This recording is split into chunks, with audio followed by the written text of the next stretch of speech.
Alright, so about a week ago, Microsoft announced the Surface Duo 2. This is their second iteration of their Surface Duo line, which is folding smartphones. And this version definitely brings quite a couple of upgrades, so let's talk about it. Now, one of the major improvements that we got in this Surface Duo 2 is the design. So first off, probably the most noticeable is the triple camera system on the back. The previous Surface Duo didn't even have a camera bump at all. This was because it only had one camera and 11 megapixel webcam that was integrated into like the phone part. But this is more traditional, more like a real smartphone camera on the back of the phone. And I will get into these cameras a bit later in the video. But this does bring one thing in the design that I mentioned in the what to expect video, which is how will a device fold flat backward? But now that they have the camera bump, it seems like, yeah, there's no divot. This camera is too big to add a divot there, so it just won't completely fold flat backwards. Now, a couple of minor changes here. The Surface Duo 2 is now a bit thicker, just over half a millimeter thicker when unfolded, and it's also 30 grams heavier and a tad bit narrower. Also, the USB-C port is now centered on the right side, and finally, the fingerprint reader has been integrated into the power button. Now, the second somewhat major upgrade that we got this year came in the displays. So now each of the displays are 5.8 inches up from 5.6 inches, and they curve a bit more at the center of the device to make it a more seamless design, sort of like take away a bit more of the bezel. And I think that the overall bezels are a tiny bit thinner because, as I mentioned earlier, the overall device is only a bit narrower, and that's the only difference. So if they get 0.2 inches more screen real estate, I think that did eat into the bezels, which is certainly appreciated. Also, both of these displays now unfold into an 8.3 inch display over 8.1 inches on the previous Surface Duo. Also, these displays are now 90 Hz dynamic refresh rate capable, which, I mean, I'll take it. It's better than 60 Hz, but even Apple's doing 120 Hz now. I feel like Microsoft could have easily done it here, but maybe they just didn't, because maybe the Surface Duo 3 could get the 120 Hz, and that's just an upgrade that they saved for next year. And the display's brightness is now 800 nits, which should be comfortable for outdoor viewing. So some pretty healthy upgrades in this regard. But another cool thing that Microsoft did was they added a tiny little display on the hinge of the device. Now, this is just super basic. You can't do much here. You can just check a couple things like notifications, the time, messages, and it has this cool like battery animation. So yeah, this is, I guess it's neat. It's certainly not a cover screen, but it does provide some useful functionality. Now let's move on to the cameras, which are arguably one of the largest upgrades that the Surface Duo 2 got.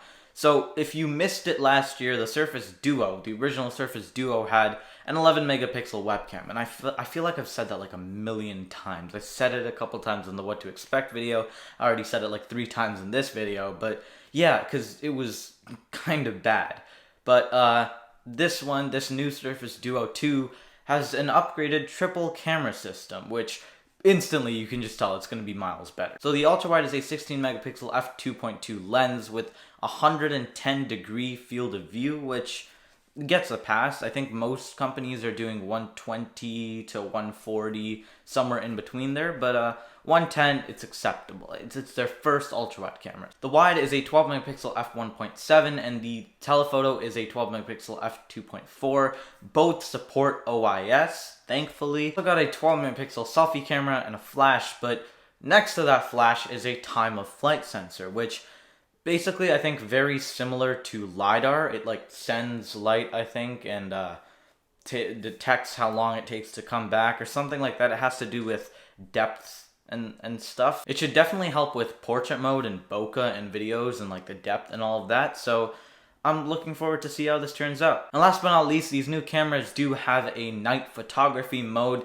I'm interested to see how these camera comparisons come out, because it feels like that Microsoft has put a lot of work into these new cameras, so I'm definitely looking forward to like camera comparisons between this, the Pixel, and like the iPhone or something that Mr. Who's the Boss might do. So I really want to see what this really comes out to be in real world testing. Also, these new cameras do support up to 4K 60 HDR recording. Now, moving on to the rest of the Surface Duo, we got some fairly minor upgrades in other places. So we did get Surface Slim Pen 2 support, and I think it magnetically charges and stores on like the back of the Surface Duo 2, or it's the front. I'm a bit confused. So like if it was closed and the Windows logo is facing you, it would be charged right next to the Windows logo. But then when you open it up, obviously now that's on the back.